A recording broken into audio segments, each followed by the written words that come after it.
Spouse living का क्या मतलब होता है, ये आज की इस वीडियो में सीख लेते हैं। स्पाउस लिविंग को कई तरीके से अलग अलग कॉन्टेक्स्ट में इस्तेमाल किया जा सकता है।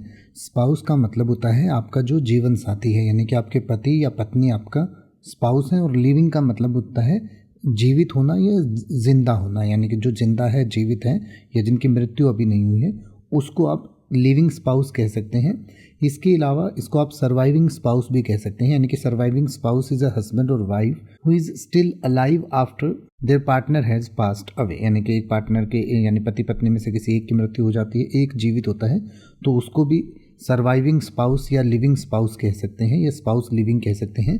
इसके अलावा अगर लीगल कॉन्टेक्स्ट में बात करें तो कई बार कोई भी व्यक्ति किसी दूसरे व्यक्ति के साथ, यानी कि कोई महिला किसी पुरुष के साथ या कोई पुरुष किसी महिला के साथ एक पति पत्नी की तरह रहते हैं, चाहे उनकी शादी हुई है या नहीं हुई है, तो उसको भी स्पाउस लिविंग कहा जा सकता है। यानी कि एक ऐसी रिलेशनशिप जो शादी की तरह होती है उसको भी स्पाउस लिविंग कह सकते हैं।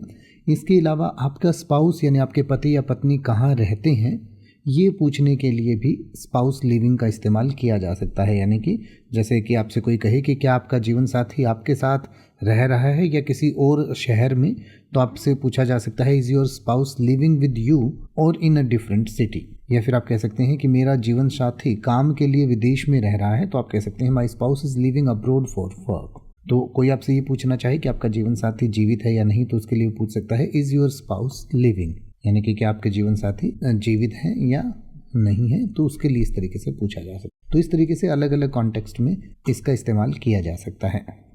अब आप किसी भी वर्ड का मतलब हिंदी और इंग्लिश में YouTube पर सर्च कर सकते हैं, आपको मेरी वीडियो मिल जाएगी जिसमें आप बिना किसी फालतू बकवास के सीधा उस वर्ड का मतलब समझ पाएंगे। तो ऐसी ही वीडियोस को देखते रहने के लिए चैनल को सब्सक्राइब करें और बेल आइकन को प्रेस करें।